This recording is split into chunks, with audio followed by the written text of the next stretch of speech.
தை மாதம் 2026 சிம்ம ராசி சிம்ம லக்னக்காரர்களுக்கு எப்பேற்பட்ட பலன் கிடைக்கப் போகுது அப்படிங்கிறத பற்றி இந்த பதிவில் பார்க்க போகிறோங்க.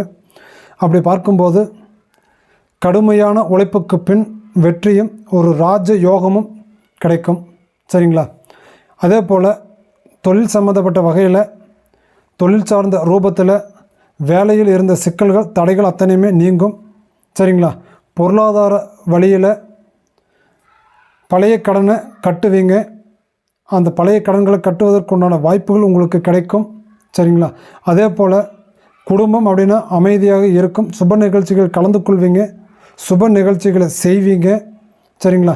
அதுக்கு அடுத்தபடியாக அப்படின்னு சொல்லி பார்க்கும்போது ஆரோக்கியம் அப்படிங்கிறது எலும்பு நரம்பு மூட்டு சம்மந்தப்பட்ட பிரச்சனைகளை கொடுக்கும். சரிங்களா? மன அழுத்தம் சம்மந்தப்பட்ட பாதிப்புகளும் உண்டாகும். சரிங்களா? அதே போல் திருமணம் அப்படிங்கிறது பலவிதமான தடைகளை தாண்டி உங்களுக்கு திருமண யோகத்தை கை கொடுக்கும். சரிங்களா? அதே போல் இந்த தை மாதத்திற்கு உண்டான உங்களுடைய அதிர்ஷ்டமான எண்கள் அப்படின்னு சொல்லி பார்த்துக்கிட்டிங்க அப்படின்னா 2, 7, 9ங்க. அதிர்ஷ்டமான நிறம் ஆரஞ்சு, சிவப்பு, தங்க நிறம். சரிங்களா? இப்போது இந்த தை மாதத்தில் நீங்கள் வணங்க வேண்டிய தெய்வம் அப்படின்னு சொல்லி பார்த்தீங்க அப்படின்னா ஞாயிற்றுக்கிழமை நாளில் சூரிய நமஸ்காரம் செய்வது உங்களுக்கு மிகவும் சிறப்பு. சனிக்கிழமை நாளில் சனி பகவானுக்கு எல் தீபம் ஏற்றி வழிபடுவது ரொம்ப நல்லதுங்க. சரிங்களா? நன்றி, வணக்கம்.